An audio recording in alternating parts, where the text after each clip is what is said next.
Programa Canal Saúde. Oferecimento Unimed, Clínica Tércio Rezende, Itacor, UDI, Laboratório Exame, Urolito, Oncoclínica e Diolaser.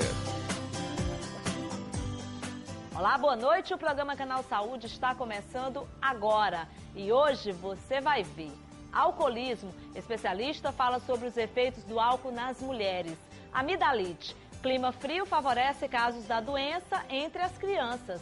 Saúde do homem. Você já ouviu falar em reposição hormonal masculina? Transtorno bipolar. Psiquiatra alerta para o perigo da doença. Acupuntura. Terapia pode ser útil para gestantes. Entrevista. Vamos conversar com o ortodontista Sérgio Pires sobre uso de aparelhos ortodônticos. E mais. Soro fisiológico desentope o nariz? É verdade ou mito? E a chupeta? Atrapalha a dentição? Ela é mocinha ou vilã? Tudo isso e muito mais a partir de agora no programa Canal Saúde, que está só começando. Não sai daí que eu volto já já.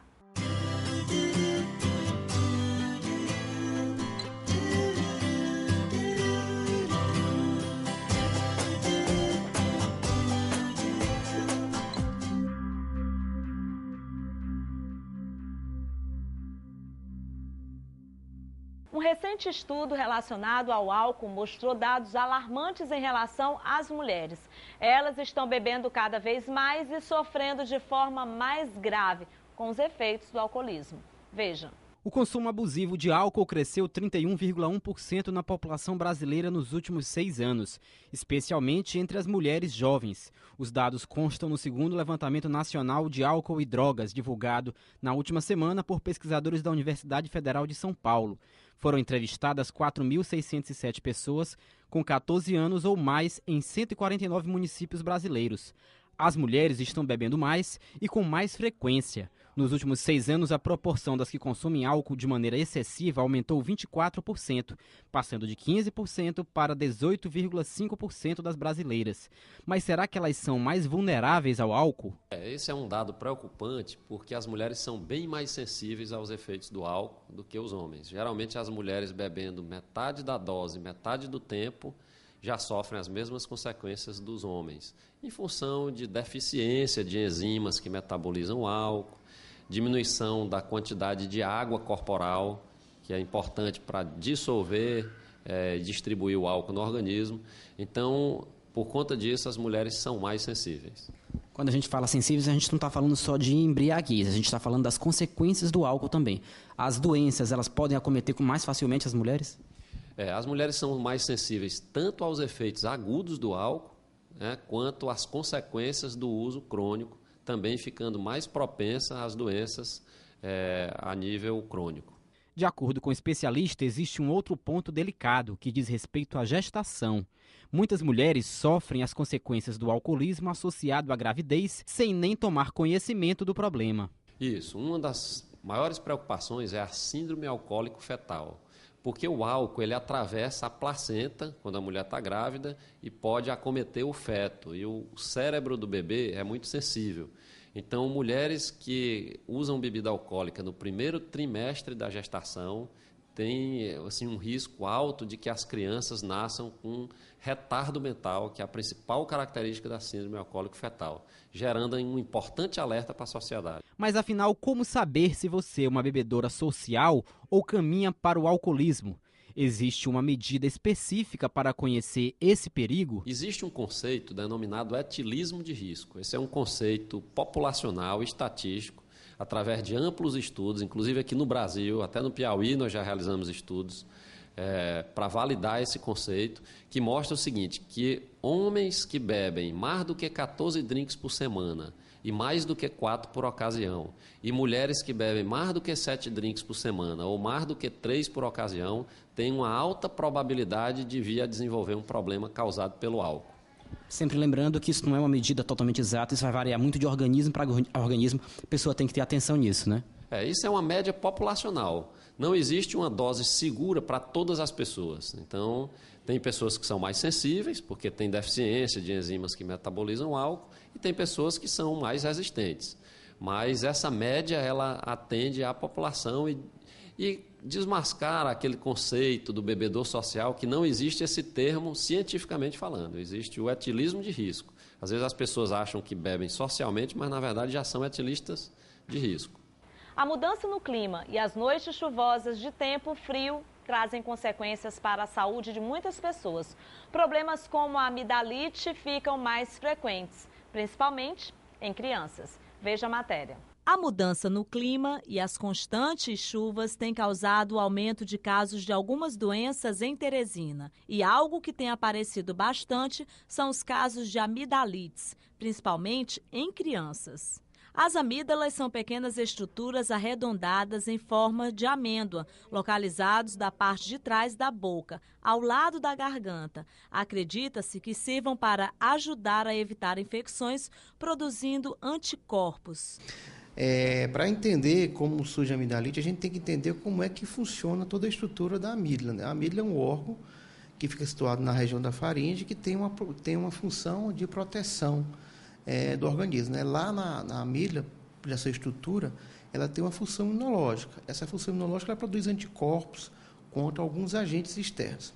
Por ser uma área comum da via respiratória, como da via digestiva, como é o caso das amígdalas, então você tem ali uma grande quantidade de patógenos que são introduzidos no nosso organismo. Então, é a partir dali que se formam os anticorpos. Mas existe também a infecção dessa região com maior propensão. Do mesmo jeito que ela é uma área adaptada para produzir a nossa defesa, então é uma área também que sofre uma série de agressões. E para sofrer essas agressões, então pode iniciar ali um processo infeccioso.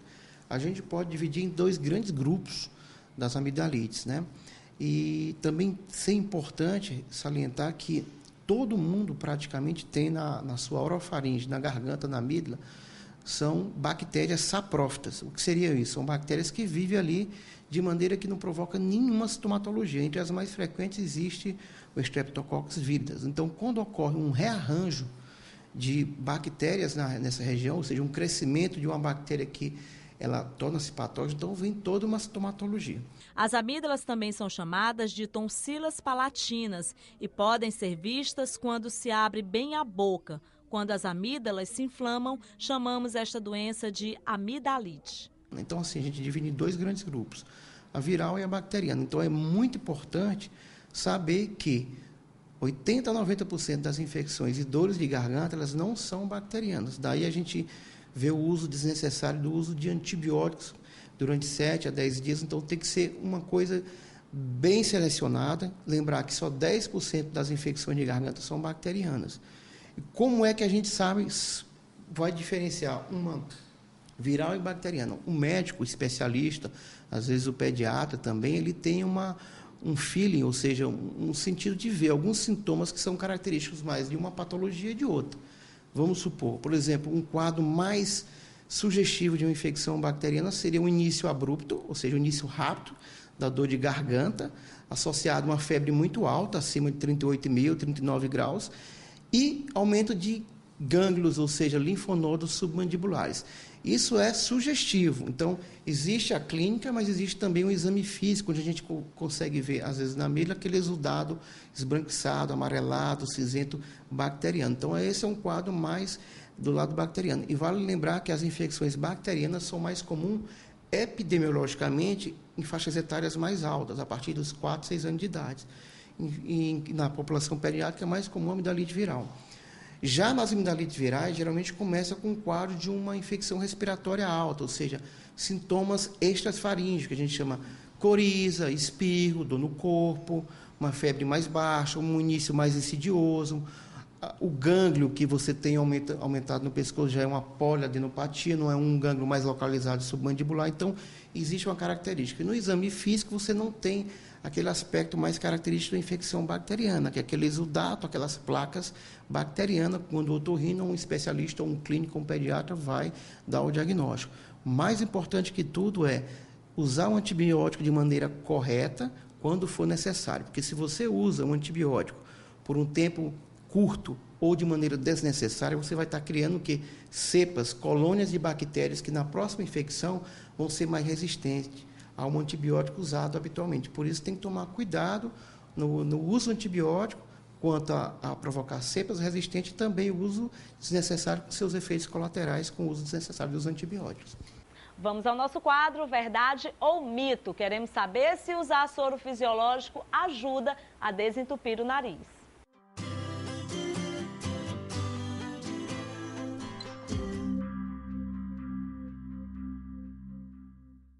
Algumas pessoas costumam sofrer com constantes crises de nariz entupido, o que traz muito incômodo.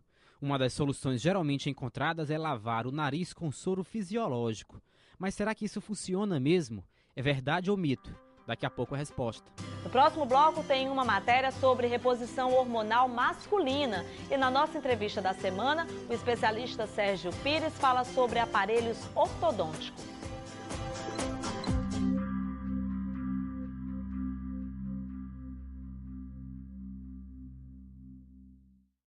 A tecnologia mais avançada para diagnósticos e cirurgias, nós temos. Espaço físico para o seu conforto, nós temos. Mas o que nos orgulha e faz toda a diferença são os laços de amizade que criamos em mais de 30 anos, cuidando da sua visão e construindo uma relação de confiança. Clínica Tércio Rezende. Oftalmologia moderna e segura. Uma vida, uma história de dedicação, muitas doses de carinho dentro do seu coração. Todo dia amizade é tudo, tranquilidade é bem-estar. É tão bom viver nesse mundo, nesta grande festa vibrar. Há 30 anos, com saúde na medida, Unimed Teresina, a gente cuida da sua vida. Unimed Teresina, 30 anos, a gente cuida da sua vida. A mais avançada tecnologia em medicina nuclear acaba de chegar ao Piauí. PET-CT, imagens em alta resolução, maior agilidade na detecção do câncer e metástases, maior precisão em diagnóstico de estágio, acompanhamento e controle do câncer. Mais uma inovação que você encontra só na UDI. Consulte seu médico e converse sobre o rastreamento de células cancerígenas por PET-CT. O futuro é hoje. UDI, sua saúde é agora. Oncologia é a especialidade médica que estuda o câncer e seu tratamento. No cuidado envolvem-se vários profissionais: oncologistas, oncocirurgiões, oncopediatras, hematologistas, patologistas, radioterapeutas, enfermeiros, psicólogos, nutricionistas, farmacêuticos, musicoterapeutas e técnicos. É um tratamento humanizado que encontra na Oncoclínica toda a estrutura para esta batalha. Oncoclínica, com você contra o câncer. 3194-5000. Por trás de cada coração existe uma vida. E por trás de cada vida existem muitos corações que pulsam de felicidade. 25 anos depois do começo, o Itacor cresceu. Tornou-se um hospital multidisciplinar, mas não perdeu sua principal virtude, que é estar no coração das pessoas. Itacor. 25 anos de muitas vidas. Dr. José Itamar Costa, diretor técnico, CRM 973. Bem-vindo ao Laboratório Exame de Teresina. Modernas instalações e equipamentos de última geração, aliado a profissionais capacitados. Garantem resultados precisos aos seus exames. Laboratório Exame de Teresina.